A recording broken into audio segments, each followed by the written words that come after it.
අපේ ජීවිතවලට මිනිස්සු එනවා යනවා. සමහරු අපේ සාර්ථකත්වයේදී විතරක් ළඟ ඉන්නවා.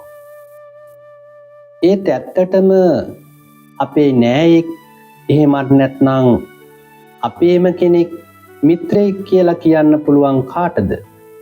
සංස්කෘත සාහිත්‍යයේ මේ ගැන ලස්සන ශ්ලෝකයක් තියෙනවා.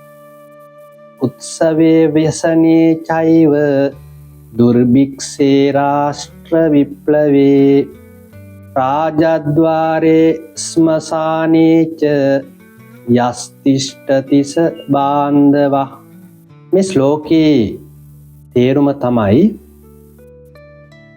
උත්සවයකදී වගේම තමන්ට විපතක් පැමිණි වෙලාවකදී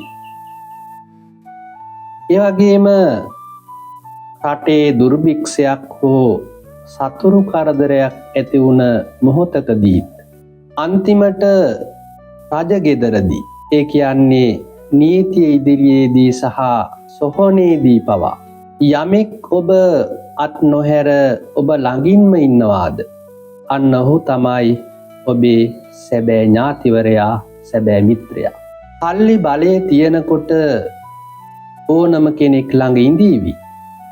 ඒත් මේ කියපු අමාරු අවස්ථාවලදී ඔබ ළඟ ඉන්නේ අතලොස්සක් දෙනා තමයි ඔබේ ජීවිතේ වටිනාම මිනිස්සු. ඒ නිසා සැපතේදී විතරක් නෙවෙයි දුකේදී ඔබ ළඟ ඉන්න මිනිස්සුන්ව අඳුරගන්න.